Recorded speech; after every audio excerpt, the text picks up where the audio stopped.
More questions? Don't you other guys have any questions? Rick, you always also work as a songwriter for a lot of other stars. So what did you personally prefer, writing songs for other stars or making your own stuff and stand on the stage? I love performing live. I have a great band, a really incredible band. But I mean, it's all, you know, it's, I love writing, because I started as a songwriter when I was 15 with really bad love songs. And luckily I wrote some hits, you know, so. But I think writing is probably the first love, because I can do that anytime.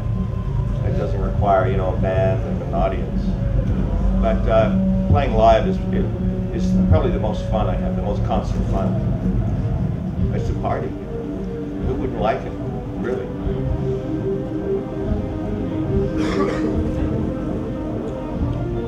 Hey Rick, this is Todd from Philadelphia. Oh yeah, really? Hey. Wow. It's wet here, isn't it? The song you did with Sammy Hagar, or the song that you covered from Sammy Hagar, how did that association come about? How did you get the song, and what's your relationship like with him now, if you have one? We're lovers, but apart from that,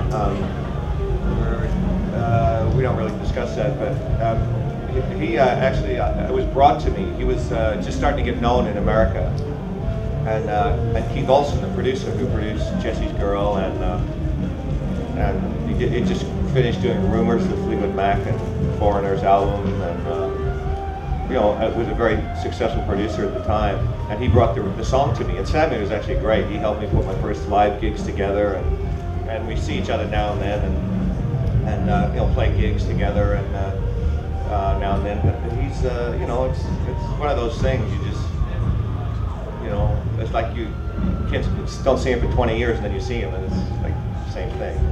He sent me a very nice bottle of his private stock tequila, actually, the other day, which was really great. Further questions? Some of your albums have been remastered, Working Class Dog, for example. Will you do full catalog remastering of your albums, including Beautiful Feelings and Wait for the Night?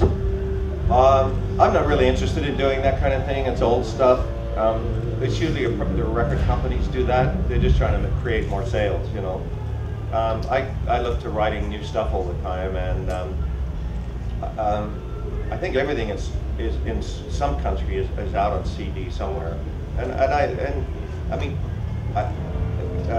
guys go home and remaster it themselves and release it to their friends. You know? With all the new software, you can do that kind of thing. So it's, you know, I mean, I don't really worry about releasing. So you've already had your quoted questions. You're cut off. Can I have one more, please? All right, this is your last question. No, you can have another one, just because you're so funny. Okay. You were born in Australia and relocated to California. Was that essential for you to become a successful artist, that move? No, I was successful in Australia, too. No, actually, I grew up in England. I discovered girls and music in England, and then we moved back to Australia. And at the time, all the Australians were moving to England because you didn't need a visa. And I, you know, I'd already been to England, so I just chose America because it hadn't been done before. No one had gone there. So I was one of the first ones over here, actually. But I think, yes, I never answer the question, you notice. I kind of beat around it and talk about what I want to talk about. But in answer, yes, I think it was essential for my success in America, because back then nobody knew where Australia was.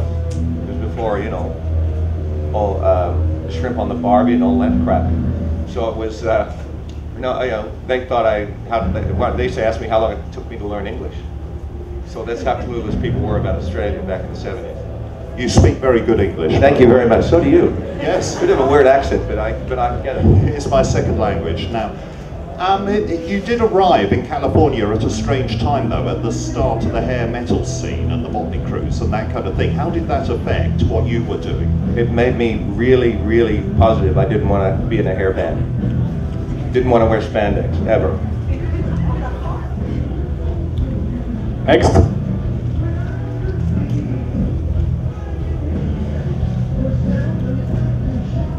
If you would decide to do a CD with cover versions, please name 3 songs you would like I to actually cover. did. I put a cover version album out in America. Oh, okay. And my 3 favorite songs were Not in Love, I covered 10cc, Under the Milky Way, which is by a band called The Church, which is one of my favorite bands, and Human by Human League. So it's a lot of the English stuff that I like. What were your early influences when you started making music? The Beatles. I mean, the first show I saw was the Beatles, so it was all that, all the British invasion stuff. Well, next. Anyone? Everyone's out of quotas. Is that it? Thank you very much. Okay, thank you very much.